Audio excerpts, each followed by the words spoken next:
Ladies and gentlemen, you are listening in live to the Black Baseball Mixtape podcast. It is Thursday, October 8th, and we are about literally 1 out away from the New York Metropolitans taking a lead, 2-1 lead in this divisional series. So and there it is. It is. I'm bringing them up right now. Flobo, you got it. The flow is yours before we bring the crew in. But the Mets at home, Citi Field, just sealed the deal with a 7-2 victory against Philadelphia.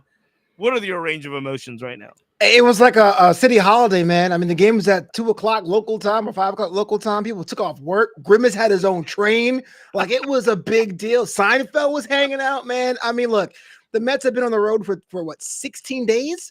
The fact they're able to come home for a change and get a win, that means a lot, man. And they're one step away. It's great. Well, I'm not going to waste any time. I'm bringing in the rest of the crew right now as we speak. So Flobo's here. April's here. Malik is here. We are live. This is the Black Baseball Mixtape podcast. Really quickly, got to take care of some business. The Black Baseball Mixtape podcast is brought to you in partnership with Stilo Sports, the Players Alliance, Herencia 21, Numbers Game Scorecards, and Rebellion Harvest. Make sure you check out all of our partners. We got wonderful discount codes for both Numbers Game and Rebellion Harvest. BBM or Black Baseball Mixtape is the discount codes. Make sure you enjoy yourself with all of those things. And we are now looking at Mr. Met. We're looking at the Mets fans in Citi Field going crazy. Malik, April, Flobo's already waiting. He said it's like a holiday in New York City and Queens right now. What do you make of game? I guess a 2-1 lead now for the Mets. I honestly can't believe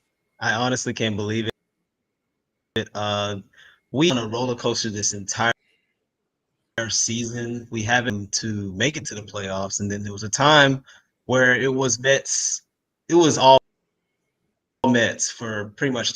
Just seeing how Sean Manaea has changed his entire, going from like overhead to kind of a sidearm situation he's been practicing with over the last few months. In 6 punch outs, 3 hits.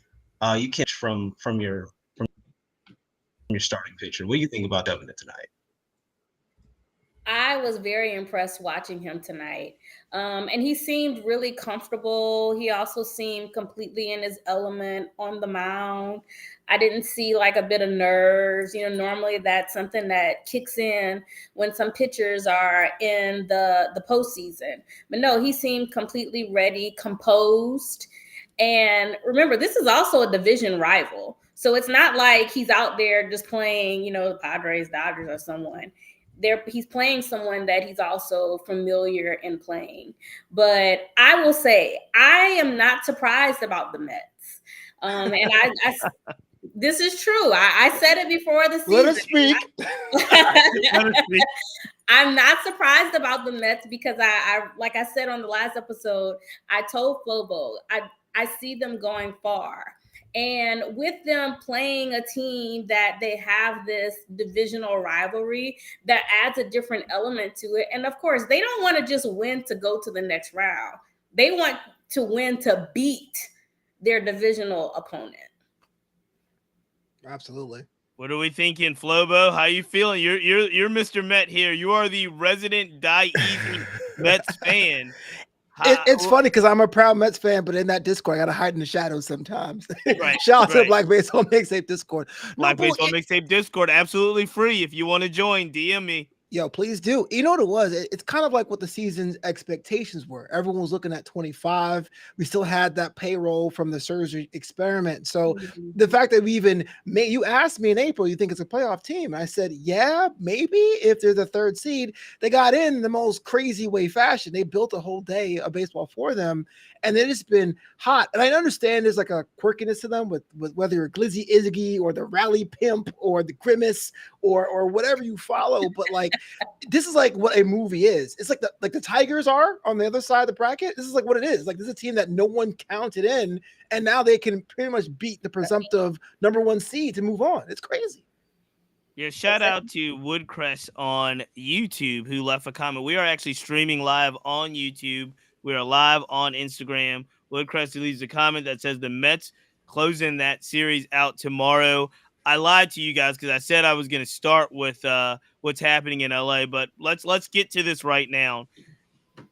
Who wins this series? Is it over? Is the Mets going to close this thing out at home tomorrow?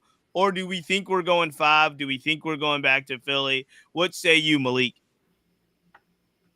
I think this would go to at least 4. The reason why I'm saying this is because I feel like the pickup sooner or later with that offense. The Harper has performed pretty well in the playoffs over the last few. Schwarber might run off with a couple of throughout this series.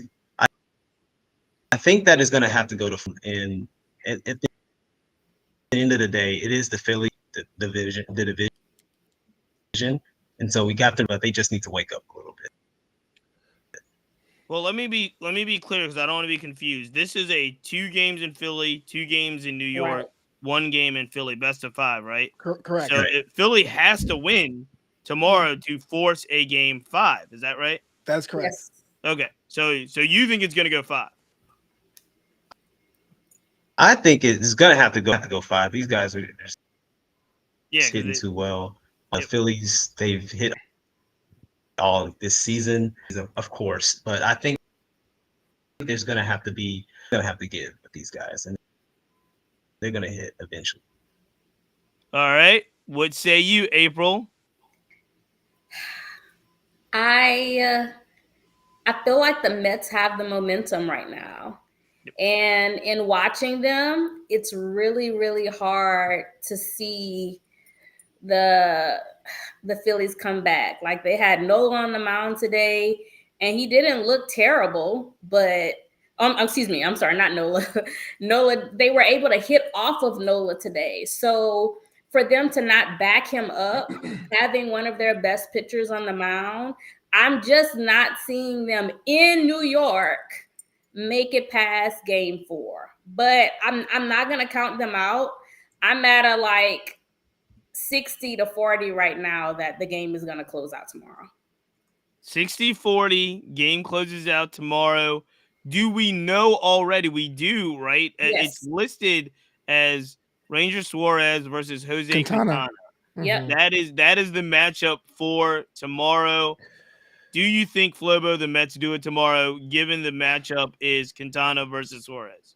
It's their best shot. And the reason why I'm saying is the last 5 starts for Quintana in the regular season, he's posted up an 0.86 ERA. And we've seen already today that the Phillies didn't have an answer for left-handed pitching. So if Quintana goes out and fails, you have Peterson waiting to go because he only pitched 8 pitches the last game on Sundays. So, I mean, they have plan A and plan B already locked in. I am not trying to write off the Phillies. I would never do that. But I've never seen a Mets team have more than one plan at once. This is like Christmas for me, man. Usually it's like, all right, Piazza, oh, you missed? Oh, damn. Now there's plan B's and C's, you know? So I do think we're going to get it in 4, but I'm trying to be as objective as I can. I don't want to jinx it or nothing like that, but it does feel like tomorrow, City Field, we might have a new NLCS champ. Speaking of jinx, though, now look, my theory looked real cold early on about the wild card team having more momentum than the divisional champion. My theory, right. I admit, my theory did not look good early on when those divisional champions were won, the first 3 out of 4 games? Is that what it was? Yeah. But now, look at it. The Mets are starting to roll. The Padres starting to roll, maybe. Possibly. You can't count the Mets in that experiment, though, because they were hot since June. The Padres, yes, I'll give you the Padres. I'm totally counting them. You can't count. They were hot since June. Any wild card team that plays in the sitting, Phillies only scored 2 runs today. Right. So, but I don't know the answer to that because I really thought today with Nola starting, that's where I thought the Phillies had the advantage. Right. And now that the Phillies really lost that advantage, obviously hindsight's 2020. You've got, you've got the opportunity now to win, and you don't have to face. I mean, you're not facing Nola or Zach Wheeler right now. So Right. I think you're right, Flobo. I think their best chance to win is go ahead and win the thing tomorrow in Citi Field. If you lose tomorrow and you go back to Philly, Yeah, you know, all options are off the table. It's a dramatic shift if they right. lose. If the Phillies win tomorrow and the Mets lose, it's a dramatic momentum shift because Fair. you lose that game and then you go back to Philly, and I just don't know what you do pitching wise. Yeah, April. Fair. And I also want to say, like, Trey Turner has not had his best series either. No. And this is something, I mean, I saw, as a Dodger fan, I remember him having the same thing. He got a hit today. He also got a walk. But I do think that him coming alive is something that the Phillies need in order to advance. If we still get Cole trade, it's not happening. Yep, I see some. So shout out to the comments. I see a homie here. There's some Mets in 5. Yes. I see some comments in there. So look, I think the Mets have the momentum right now. I think the momentum shifts dramatically if they don't take the game. But all case in point, every signal that you see is that you've got some really locked in Mets hitters right now. And so that, I mean, if you get Pete Alonso, I just saw the stat where he's got 3 solo home runs in the playoffs. Obviously, you know what Vientos is doing. You know what Lindor has the ability to do. Nemo, for some reason, now is starting to become like the antagonist of all teams. Like he's just trying to fight everyone. I don't understand what's happening here. I love but it. he's really getting in his bag of like he's gonna try to show some personality. Where did you say he was from, Flobo? He's like in the middle of nowhere, right? Yeah, Casper, Wyoming. Yeah. Yeah, but he's really he's Cheyenne, endearing Wyoming. himself. Yeah. He's endearing himself to the audience here. So, I guess my official pick. I'm still gonna go with the Dramatics. I'm probably gonna be wrong, but I'm leaning Philadelphia. And again, I have this theory. I've talked about it publicly now on several of these podcasts and some others. I am rooting now that the Orioles are out. I am rooting for big stars and big markets. That's what I want. I want exciting games with big stars and big markets so that baseball can steal some of these headlines from what's happening in the NFL, what's happening with preseason basketball. Tonight's the start of the NHL. I still want us talking about baseball because it's great baseball being played. It's not going to happen if it's not April. Watch how I do this. If it's not Shohei, Mookie, Freddie, Tatis, Jackson Miro, Manny Machado, because we're going right now to LA. We're going right now to what is got to be the most compelling, exciting, no holds barred playoff series I've seen in a long time. Like, I mean, they were talking a little bit like last year in the world was the Astros and the Rangers in the World Series. They got a little chippy. Silver boot. The manager of the Dodgers, Dave Roberts, accused Manny Machado of chucking a ball in the Dodgers dugout last night. He did. They lined the field with cops. It's been fantastic. If you're talking about the Padres, Dodgers, I'm gonna lean to April on a scale to excitement, like anger, fury. Your series is tied 1-1. It's about to get started. What do you make of the first 2 games? Okay, so I told y'all I went and I pulled my Jackie Robinson jersey out of the plastic because I felt like we needed all of this. Now, on a scale of 1 to 10, it's a 10. Like, it's intense, it's drama, it's the players, you get the superstar action, all of that. It's exciting. It's what we want from sports. And I can't remember the last time that I've had this kind of excitement for a game. And to bring the divisional aspect into it, it just adds a whole nother element. And I want to add something else that I haven't heard a lot of people talking about. I think I've sent this to y'all. So the last time Mike Schilt actually managed a game before he became the Padres manager, it was when he was the Cardinals manager, and he was knocked out of the postseason by the Dodgers on a walk-off home run Oh by yeah. Chris Taylor. So after that game, he's actually relieved of his duties. So he was no longer a manager. He goes and he becomes a coach for the Padres, and then he moves up as manager once Bob Melvin goes to the Giants. So there are little storylines attached to this, because I've been listening to his press conferences as well, and he's been snarky, and some of it has to do with the fact that, you know, he also has something to work for, something to win. And that's what both of them, the Dodgers are fighting for their respect. They're the number one team in the league, but they can't get past that point. And the Padres are fighting for respect as well, but they're also fighting for respect in, we want people to recognize us as champions, as a great team, which they actually displayed on Sunday night. Malik, what do you make of this series? Are you as fired up as we are about it? This is bringing back some memories of last between the Houston Astros. I'm a Houston representing Oakland.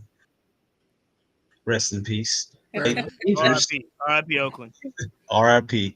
But when they played the Rangers, there was a lot of bad blood. People like to switch jerseys a lot. I don't think between LA and San Diego, there's been a lot that's been said. There's been questions thrown around.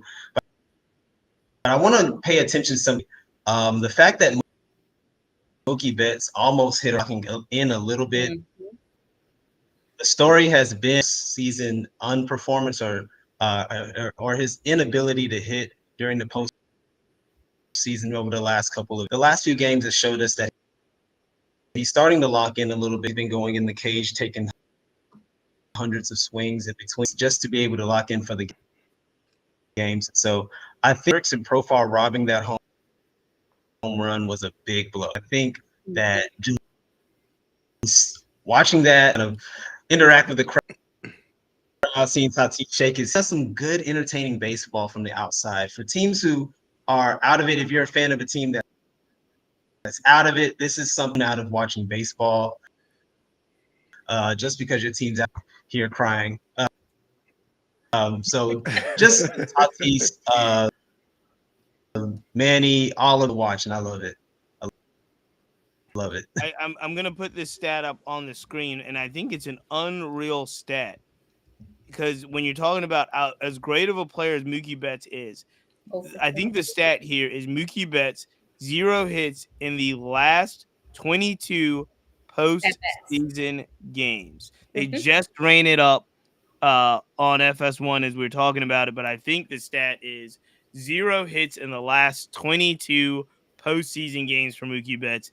That is unreal. And Flobo, when you talk about what really set the tone in LA, what really set game 2 off to a level that was unreal, right. It's Jackson Profar robbing Mookie Betts. But not only did he rob Mookie Betts, he robbed Mookie Betts, and then he faked out the announcers, kind of faked out the crowd, but he really just – I can honestly say I've never really seen this in baseball before.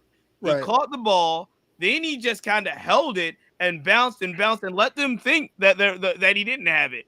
But then he pulls it out, has it, and throws it out. Just antagonize the crowd to a level of really – you and I will appreciate this, Flobo, because this was NXT WWE level of heel work. It was heel work from Jackson. Oh, yeah. So I do respect that on that level. Yeah, definitely. If you want to make yourself in the head of your opponents and the crowd, you do things like that. But that right there was absolutely Bush League. I love fun in baseball.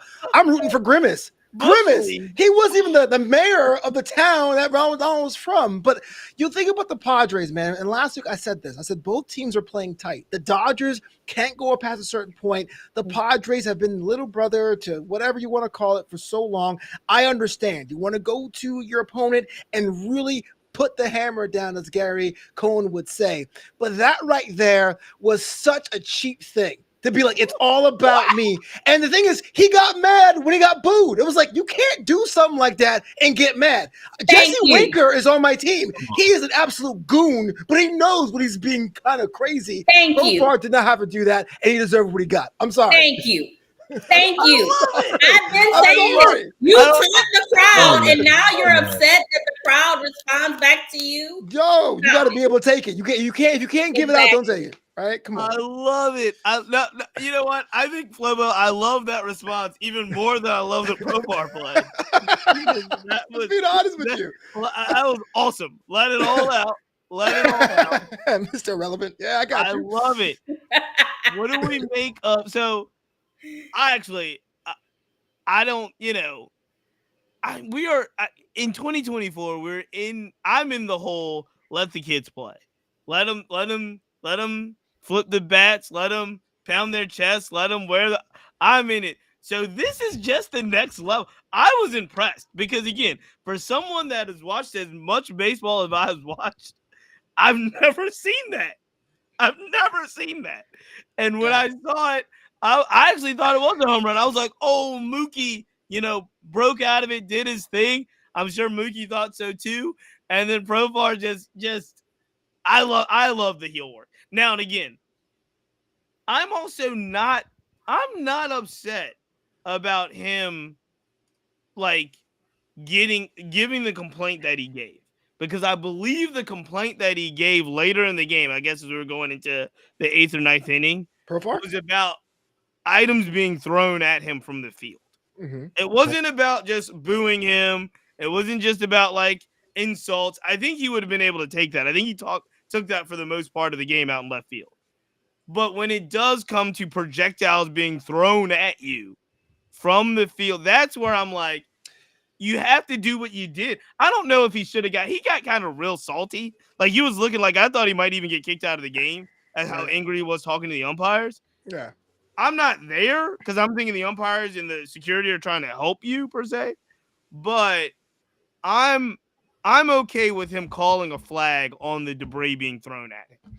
Yo, absolutely. When you're playing the game, you want to be. Sorry, I'm going to cut everybody off. Sorry, I cut you off. When you're playing the game, yeah, you throw using the wrestling example, you can boo somebody all day long, but you don't want to jump in the ring and try to fight the Rock at the same time because you're not a professional fighter. I get that, and that was beyond the limit. But you're playing the game of baseball, and you basically are holding up the game to make it about you, so you rob someone of a home run. To me, is just the worst possible thing. You can't be like, why is everyone booing me afterwards? That to me is dumb. He said that, though. I don't think he said that. I think he knows why people booed him. It wasn't a quote. What I'm saying is you can't be like this crowd is being so antagonistic. What do I can't believe the class of the Dodgers organization when you're doing things like that at the same time.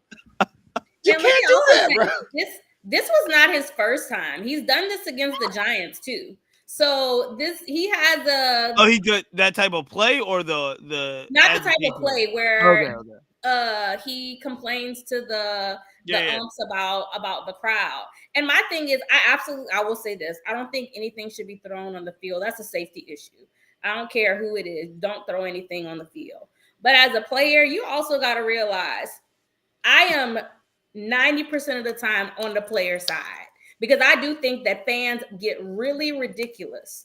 But I'm also going to say, as a player, you cannot antagonize fans, especially drunk fans, in that kind of element, and think that they're not going to respond. So safety is always going to be at the forefront of where I stand. But bruh, this not your first time doing something like this, and we're not going to act like that's what it is. Malik, two of my favorite players also had some back and forth, some exchange when we're talking about Blackjack Flaherty and Manny Machado. Here's the thing about both of those personalities. I love them both. I love a Manny Machado. I love a Jack Flaherty. I love how aggressive they are about just wanting the ball, wanting the big moment, being aggressive. I'm starting to see a pattern with my boy Manny, though. Either Manny's standing on business or Manny's just like that dude. Starting? What do you make of the tensions between Manny Machado and now what seems to be the whole Dodgers team? This is really complicated. Manny put it. It wasn't that long, but he was instrumental to them, getting to where they were at that time.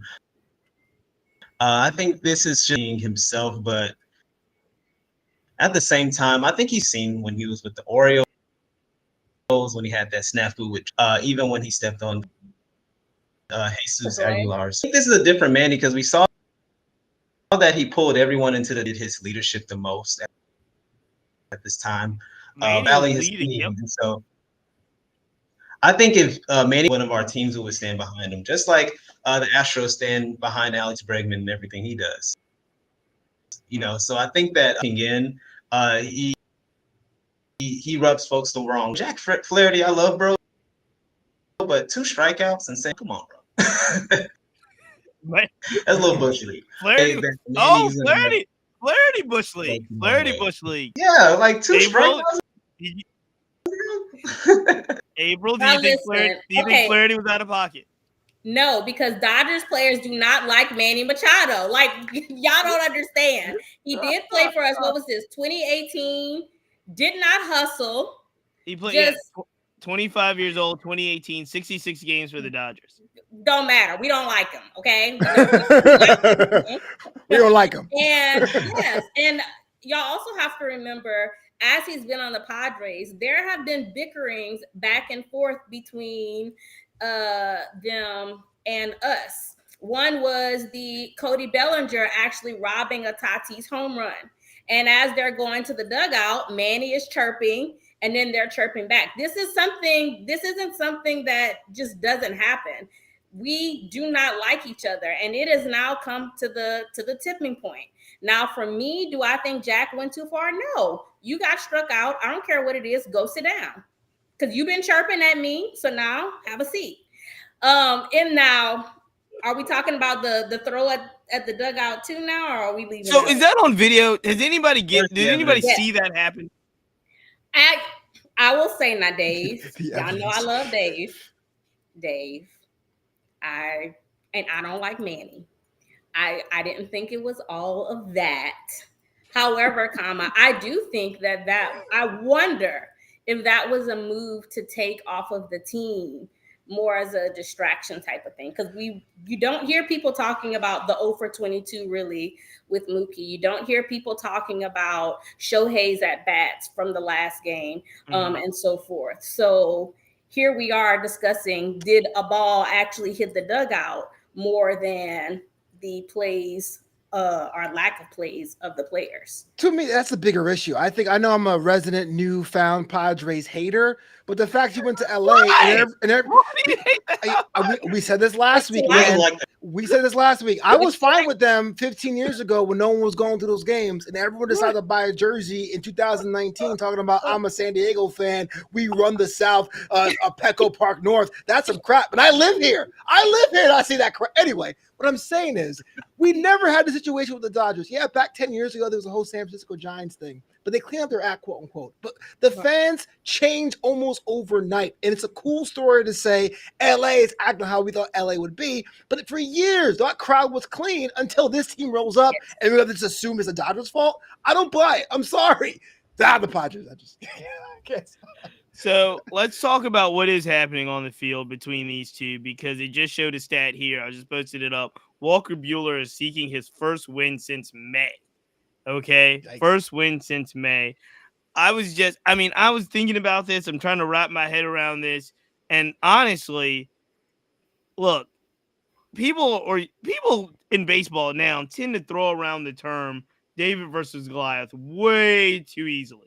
And if I recall, at the beginning of the season, April, you said, no, the Padres are a good freaking ball club. They're really, really good.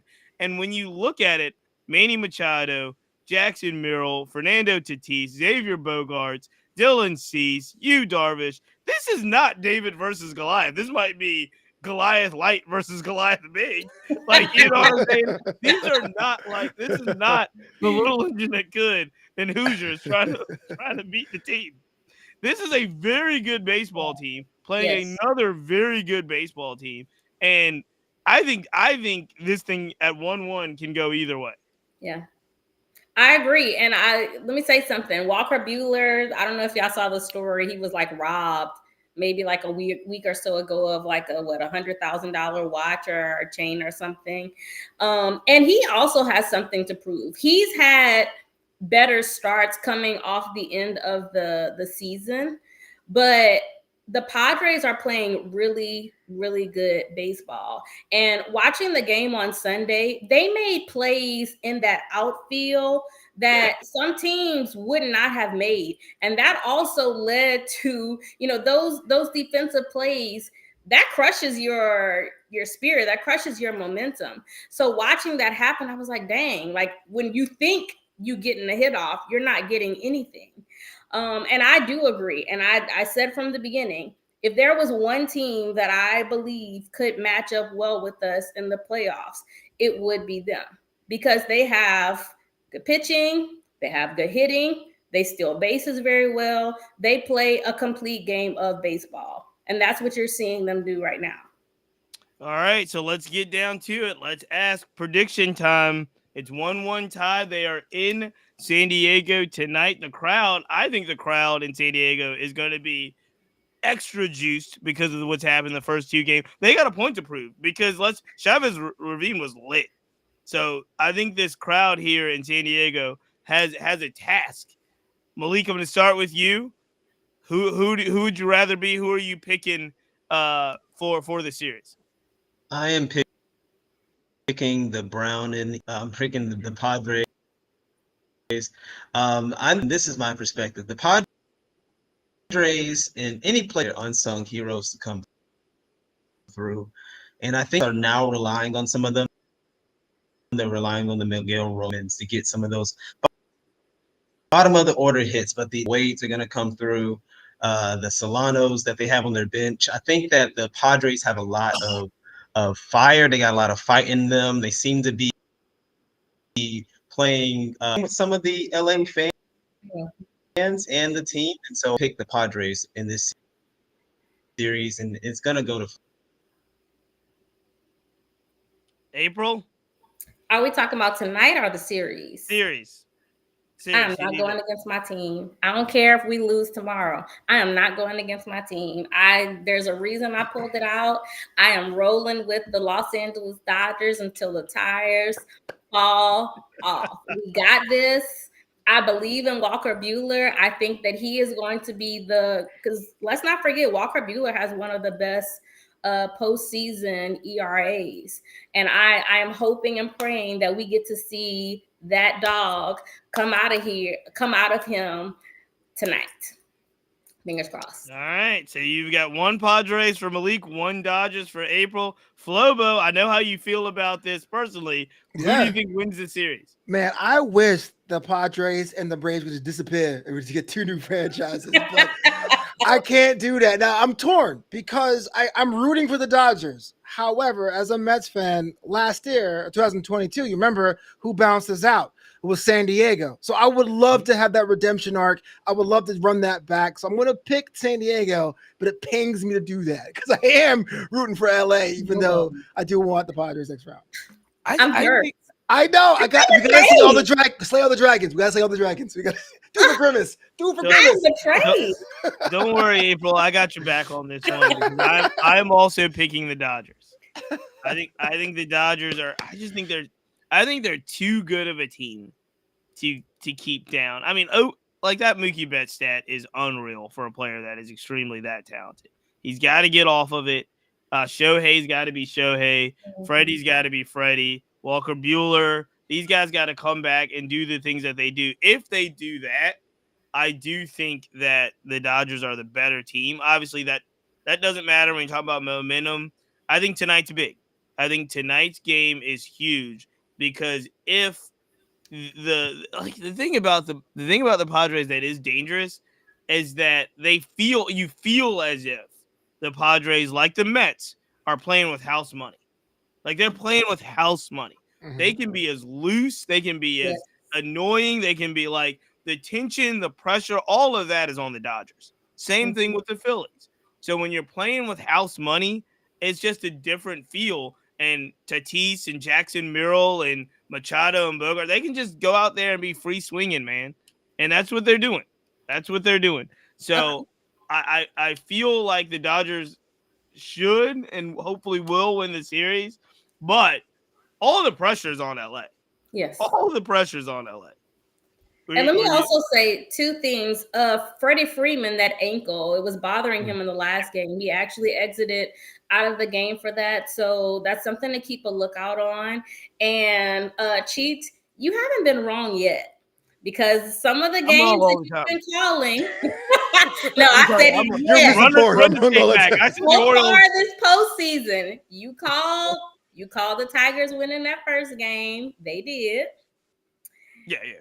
You called the thing about some of the others. I'm just saying. So we're gonna go along with my that. theory's still gonna fall short overall because again, I'm rooting for an LA Yankees. I'm rooting for a Dodgers Yankees World Series. And again, Boo. I want Aaron Judge. I want Shohei. I want the just biggest because stars Arizona on went to the World team. Series last and you hated it doesn't mean it has to be Yankees Dodgers. Are you kidding me? It's good for baseball. Come on, Good for baseball. no one wants the Yankees out there. Come on, That's where I am, and I'll tell you that's where I am. But let's talk about the American League just a little bit because those series I believe are also. Where are we here? We're all tied up. We're tied up in the Bronx and we're tied up in Cleveland. So now, speaking of that, they go to Kansas City. So the Yankees go to Kansas City, tied up. What are we making of this particular series here? I will tell you this: the American League right now, to me, because the Mets and the Phillies are so exciting, and obviously we just talked about LA and San Diego. It looks like we're on the junior circuit when we talk about the American League right now. In terms of excitement, not in quality of baseball. Yeah. But in terms of excitement, it looks like we're in the senior tour over there. It looks very subdued, very light, and that may benefit the New York Yankees because again, this is what I truly believe. I believe that the Bronx puts undue pressure on a New York Yankees team. And when they go on the road, I just feel like it's a sigh of relief. It's a sigh of relief that they don't have to deal with the Yankee fans in Yankee Stadium. They don't have to deal completely with the New York media that comes to games at Yankee Stadium. It's a lot. Postseason baseball in New York is a lot. I think postseason baseball in Kansas City may be a fresh air to them. So I'm still leaning with the Yankees if their pitching can hold up. But I big if, right, Flobo? But I like the position that the Yankees are in, Flo. What do you think? I think you're absolutely right on paper. The Yankees are a strong team. They kind of outpace the Royals in a lot of ways, but that pitch really has been inconsistent, and you talk about Marcus Stroman not even being considered for this series. It puts a lot of pressure on anyone that's available. Now, I like Bobby Witt Jr., in the Black Baseball Mixtape fantasy baseball. He was my first overall draft pick. He is a franchise, and I love teams. He is, man. And I love how teams are constructed the way it was. I was saying that's why I called him to go win the pennant. But as it is right on, there may be some truth to that. The Yankees are a better team on the road, but Kansas City needs this more than the Yankees do. And I say this because do you need this game or this series? This series, and here's why. If the Yankees go to Kansas City and falter, it's going to be cleaning house season. The money will come out for Soto. You may get a new manager. There may be a different organizational change. Talk about the house money thing. If Kansas City does not advance, I don't think they can bring this team again. They have so many veterans, so many guys at the tail end of their careers, they would have to rebuild. This is like their only shot for them. So I do think there's a bit of urgency in Kansas City, and that's why I'm giving them the edge. This is because I'm going to be the minority here. I'm okay with that. And just so we know, the Yankees are 50-31 away from Yankee Stadium. They've got a much better road record than they do home. Malik, what do you say about this? About Kansas City and having a lot of pressure on series. I actually want to push back on that because I feel like even with their veterans losing, we got the Renfro's going, and he probably won't come back next year. I think that they're bringing up a small not small, but a young, really good hitters. Michael Garcia did not, but if you look at his expected stats, he hit than anyone else. He runs harder than anyone else, catches the ball. The results aren't showing. I think they're gearing up for a team that's going to take not a rebuild, but maybe kind of a retooling like they did last offseason. The series itself, watching the Yankees and how they energetic first inning for it just to kind of fall really telling. And the Royals just played Royal ball. They just first to third.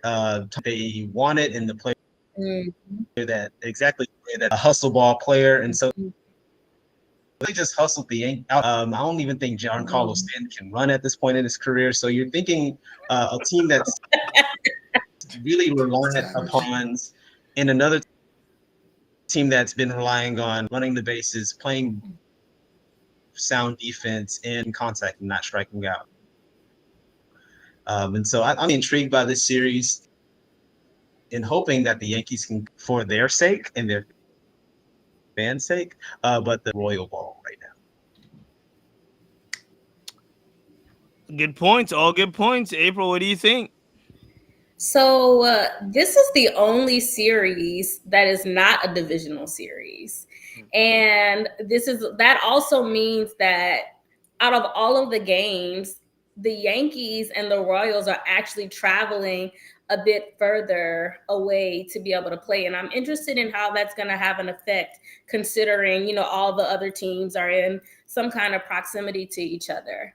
But I think that the Yankees ultimately will pull it out. I think that they have the pieces this year to be able to do it. Some of the moves that Boone has made, I'm actually quite shocked that he's, actually managing per se. And I think that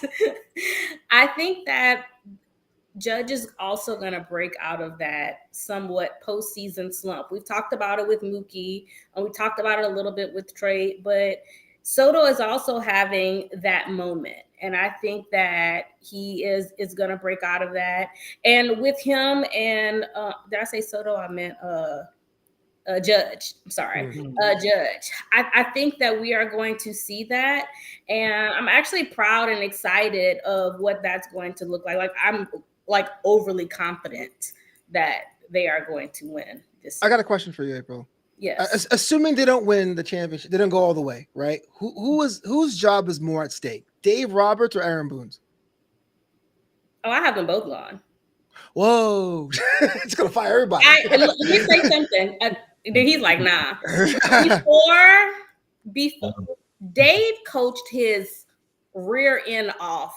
Okay. Sunday night. I'm talking about all these people who are Dave haters. I was shocked. Mm-hmm. But Aaron, I think he managed him for his life too. That's just my take on it. I just feel that's so hard to say. In regards to who's on the hotter seat, and for both of these guys, because they're kind of always on the hot seat, and then at the same time, you're always like, they're not going to fire these guys. They're crazy. It's crazy to fire Dave Roberts. You're insane. I feel that way about Dave, but on the other hand, I do wonder, because we've had literally everybody be injured, and we still managed a great regular season. But my question is management questioning, is this as far he can take the team? That is one of the questions that I have in regards to Dave. And Boone just makes some boneheaded decisions. Yeah, I think Boone is an easier target because just the stuff that he does. Yes. When you're watching the games day in and day out, some of the stuff that he does, I guess in watching the Yankees that I watched in the regular season and the Dodgers, I feel like Boone loses more games than Roberts does. Just by random pitching changes when they do, what are you doing? I'm serious. I watched all the Orioles Yankees games, and I thanked God for Aaron Boone. Thanks, homie. You're on our team. But there's also a part of this, and I think about this with the Orioles all the time because right now, as we speak, all the think pieces are coming out about what should the Orioles do? Is it Brandon Hyde's fault? Like Mhm. they're like, do the Orioles need to retool and all that? And I'm sitting here thinking like, at what point do we really do have to talk about the players on the field? Mm. Because the GM for the I O's don't know. is amazing. I think Hyde's a really good manager, and Mhm. you just can't. You got to hit the ball, and the Orioles did not hit the ball. And I'm Right. looking at it like they got the tools in the toolbox, right? I think they got the right guy pulling strings, and if you just don't perform, you don't perform. And I think that's more so if the Dodgers don't hit or don't pitch or don't succeed. Again, the Padres are a really good team. I think they got a tough draw there. But is it really Dave Roberts' fault or No, is it the guys on the field?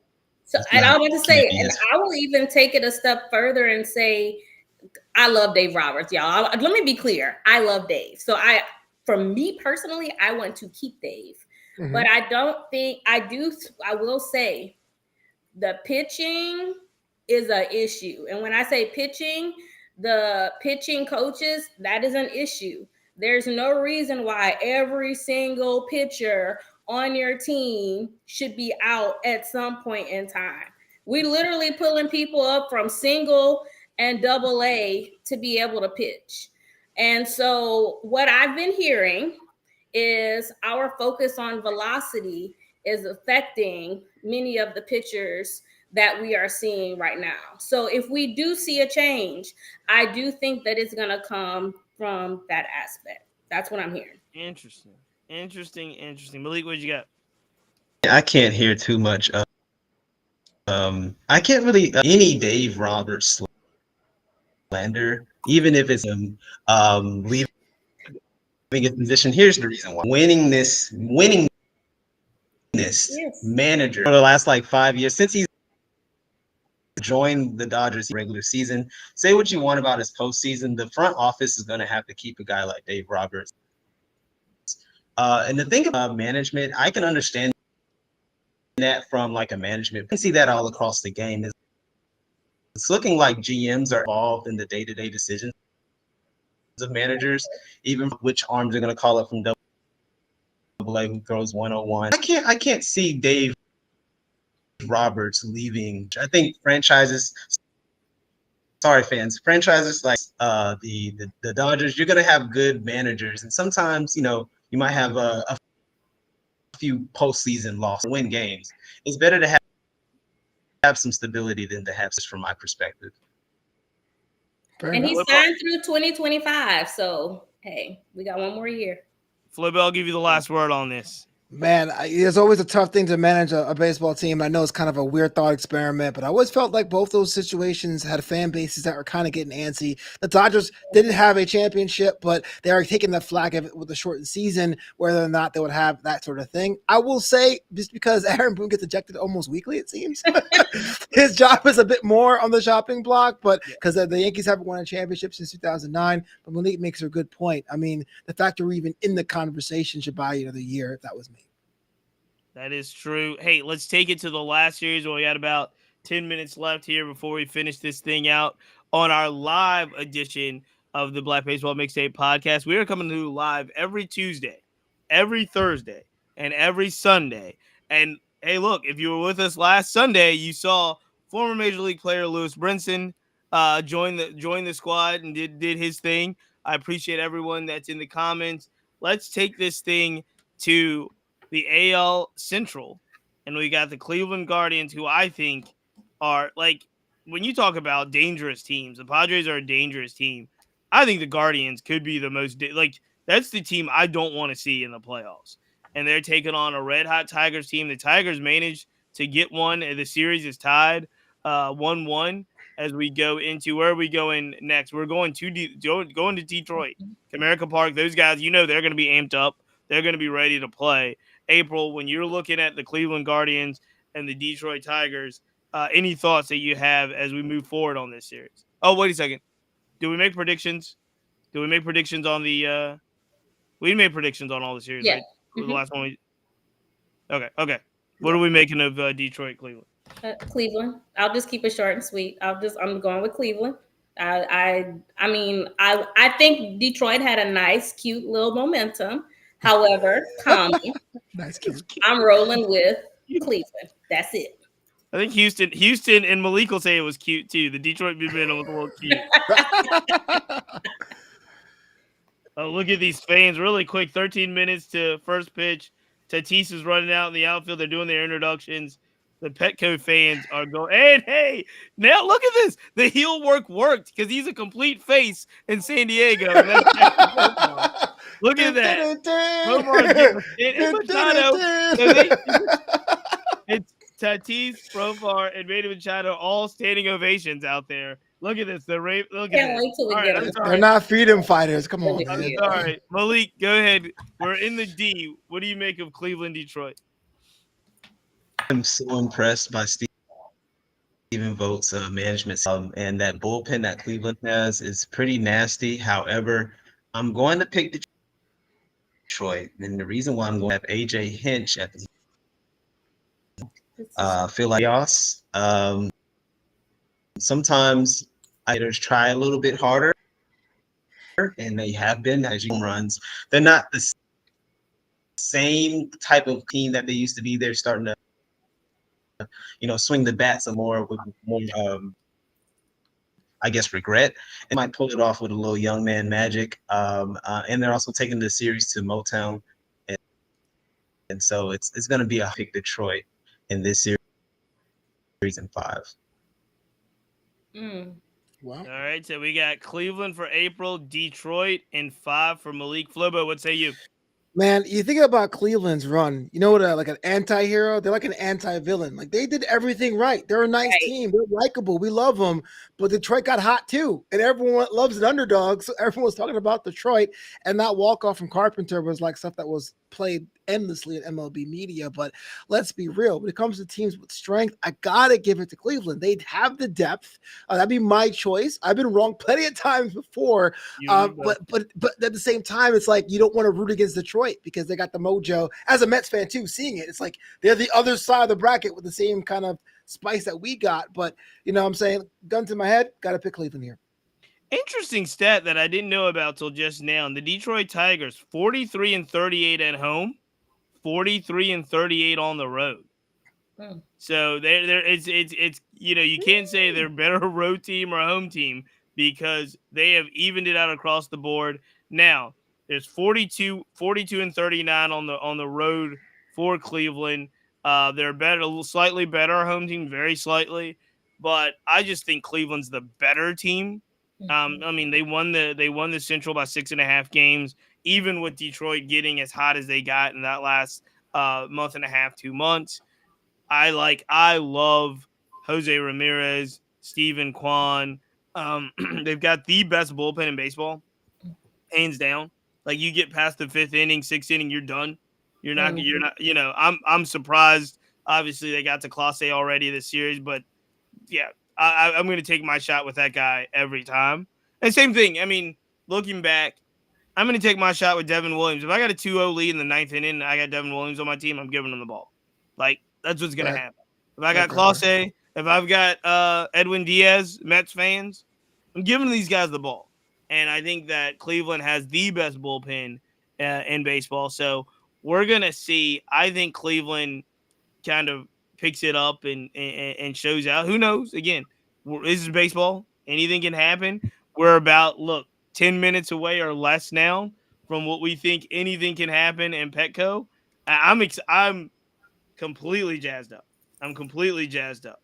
But I'm going to pick Cleveland. So we got Cleveland, 1 Detroit for Malik, and the rest Cleveland. So as we wrap this up for tonight, there's been a lot of talk about heroes and villains.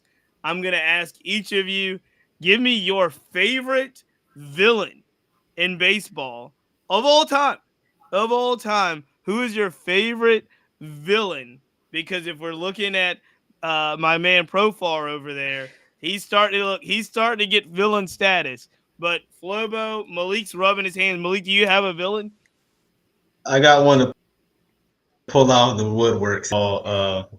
This is a Black Baseball, Tony plus again, his career only is something that is a storybook. Obviously, I'm pretty young, so I grew up watching Nigel Morgan games and just I just did not understand how a player can behave this way, And so it's just uh, such a villain in history, but now he's getting a little We get him on the show. bit more praise on YouTube. I was gonna say Delvin Young, but I'm gonna go with Nigel Morgan. I'm making a note. Can I get Nigel Morgan on the show? that might work. April or Flobo, do y'all have a baseball villain? The only person that rubs me the wrong way, which is kind of ironic because we want to sign him next season, is Juan Soto. I hate him and his stupid ass shuffle. I can't stand his shuffle. It annoys the heck out of me. Hate it in San Diego. Hate it in Washington. Hate it in the Bronx. I just can't. I can't do it, Cheats. I can't. That's ridiculous. That's ridiculous. That's a Yo, ridiculous the ball's nowhere near him. That He's guy- putting that his guy butt is out, awesome. twerking on TV. He's awesome. I've never heard a bad thing about Juan Soto. That's the fact that he loves his community and his people. And he's like, look, that's crazy talk. That's a horrible answer. I'm breaking every podcast partner rule. Juan Soto is not a villain. Voice of the voiceless, man. I'm stepping up. I felt that, Flobo. Like, I felt all of that. It's true, though. Yeah. Oh, look at this. Who will win this game? Everybody's on San Diego except for Dontrell Willis, who picked the Los Angeles Dodgers. Because we love Dontrell. He's a section guy. He knows. I like it. Now, I will say, so if we're talking about villains, are we talking about the way people villainize them? Baseball villains. Who's your biggest baseball villain? I'm surprised that nobody's picked who I think is the biggest baseball villain of all time. I'm gonna pick have him. two. Okay. Well, I probably have three, but Bonds, Barry Lamar Bonds. I mean, he's my guy, but I know that people definitely villainize him. Yeah. And this is the first person that actually came to my mind before Bonds, Albert Bell. Oh, here's a good one. Now that's baseball. Mr. See how Juan Soto? Mr. Stand on business, because you already know. Let me tell you something. Ain't no ball was being thrown in no dugout if he was on your team. I'm just that is true. I like that. I like that. Yeah, that's you know what? You bring up an excellent point. And we should think about this. Does the Dodgers have any muscle? Like if Manny Machado can sort of punk the entire team by throwing a ball in his dugout, they don't have anybody that's going to come out and give them the hockey check? I have said that that's actually the problem with this team. They're too freaking nice. Wow. Like, I think that they're too nice. When I think of muscle on the team, as far as it goes, it's Muncy. I don't see anyone past that. You don't have a Tommy Pham guy. You don't have anyone else like going out. Like, where is the passion behind you losing? Where is the passion behind you not getting on base? It's, well, we played like we just didn't look good tonight. No, I want to hear something else. Where is it? Yeah. Not hearing it. So you're right. So the MVPs were, I think it was 4 for 12 game 1, 0 for 10 with 4 strikeouts in game 2 is the stat. Guys, we're going to get you guys out of here. Nobody mentioned the biggest baseball villain of all time. You probably blocked him out of your memories because you hate him so much. And that is the one and only John Rocker himself. He's got to be the biggest baseball villain of all time. No, like this is a Black Baseball Mixtape. We don't mention John Rocker that much. Fair enough. John Rocker has to be the biggest villain of all time when it comes to baseball. And look, this has been a lot of fun, ladies and gentlemen. We're about to go and dig into this game 3 out here in San Diego. April will be praying for you. Flobo can eat dessert, put his heels up. Oh yeah, he's all ready to go. But it is a big time baseball game tonight going down. Dodgers, Padres. Join us again. Today is Tuesday. We will be back on Thursday. I'm excited to see who we can bring on the screen with you guys, and then will be back on Sunday as well. So make sure you're subscribing to the Black Baseball Mixtape. This particular podcast will be up probably, in the next hour on everywhere on your streaming platforms. Make sure you share it, rate it, review it.